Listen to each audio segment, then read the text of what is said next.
ზუსტი მიზეზი, რის გამოც თქვენი სახლი ენერგიას გართმევთ და ფინანსურ წინსვლას ბლოკავს, ხშირად დამალულია თქვენსავე პირად ასტროლოგიურ რუკაში.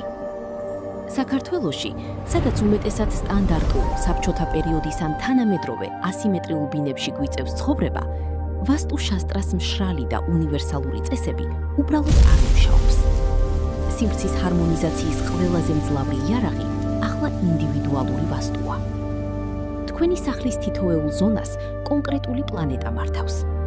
თუ ჰოროსკოპში მზე შესუსტებულია, პირდაპირ ბინის ცენტრში, ბრამასტანში, ლალის ქვების განთავსება აამაღლებს მზის ვიბრაციას თქვენს აურაში და მოგცემთ საჭირო ენერგიას. გადიხართ რთულ ასტროლოგიურ პერიოდს სატურნის მკაცრი გავლენით? ასეთ დროს დანაკარგების გასანეიტრალებლად სამხრეთ-დასავლეთის ზონაში მიწის ელემენტის ფიზიკურად გაზრდა, მძიმე მოპირქეთება და სიმძიმის დამატებაა სასიცოცხლოდ აუცილებელი. შეწყვიტეთ ზოგადი რჩევების გამოყენება. ამის ნაცვლად მოარგეთ ბინის სივრცე თქვენს პირად ჯიოტიშ რუკას.